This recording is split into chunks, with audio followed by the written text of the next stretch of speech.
Morning students. आज हम लोग पाठ 7 का सारांश पढ़ेंगे। पाठ का नाम है सच्चे मित्र। इंग्लैंड के एक स्कूल में दो लड़के पढ़ते थे। एक का नाम था निकोलस और दूसरे का नाम था बेक। दोनों का स्वभाव बिल्कुल विपरीत था, लेकिन फिर भी दोनों बहुत अच्छे मित्र थे।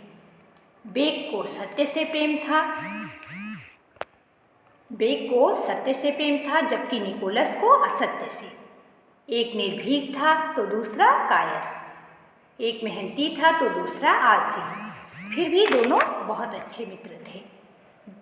दोनों का स्वभाव अलग था, लेकिन फिर भी दोनों बहुत अच्छे मित्र थे। एक दिन की बात है कि दोनों अपने अपने स्थान पर बैठकर पढ़ रहे थे।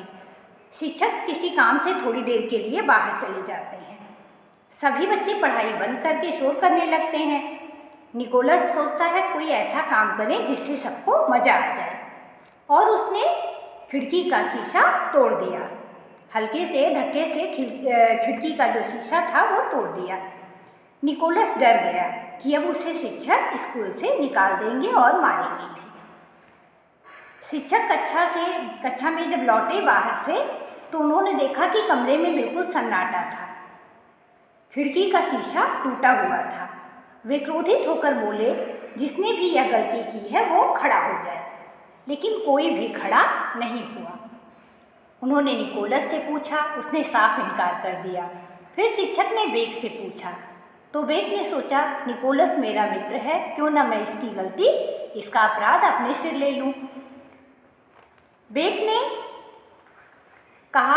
ने तुरंत ही कहा कि यह शीशा मैंने तोड़ा है, और फिर उसकी इस गलती की वजह से शिक्षक उसे मारने लगे। फिर भी बेक ने यह नहीं बताया कि यह गलती मैंने नहीं की है। निकोलस चुपचाप यह सब देख रहा था।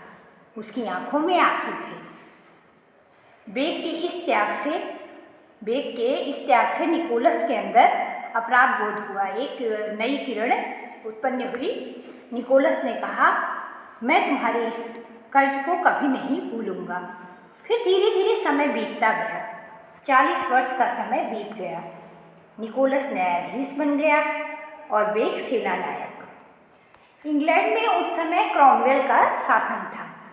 उस समय इंग्लैंड में क्रॉमवेल शासन कर रहा था। उसका राज्य चल रहा था।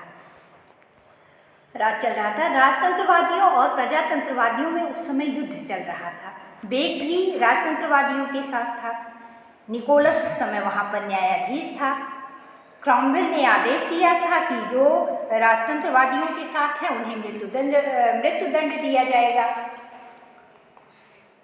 तब जब निकोलस ने देखा कि कर्नल बेक का भी नाम उसमें आया, तो उसने तुरंत अपने पुराने मित्र को पहचान लिया, लेकिन वह कर्तव्य से बंधा हुआ था।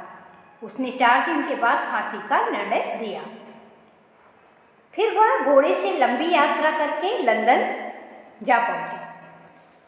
वहाँ वह क्रॉमवेल से मिला और बेक के बारे में सब कुछ बताया।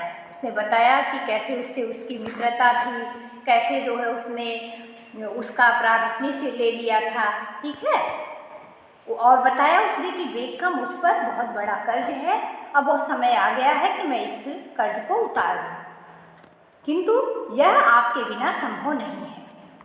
क्रॉमवेल स्वभाव में तो बड़ा ही कठोर था, लेकिन निकोलस और बेक की मित्रता की जो कहानी जब उसने सुनी थी, तो उसकी भी आंखों में आंसू आ गए और उसने क्षमादान का पत्र लिखकर निकोलस को दे दिया। निकोलस पत्र लेकर तुरंत बेक के पास जेल में जा पहुंचा। निकोलस ने क्षमादान का वह पत्र बेक को देकर उसे अपनी भुजाओं में कस लिया और दोनों की आंखें भर आई। धन्यवाद बेटा, आगे कल पढ़ेंगे।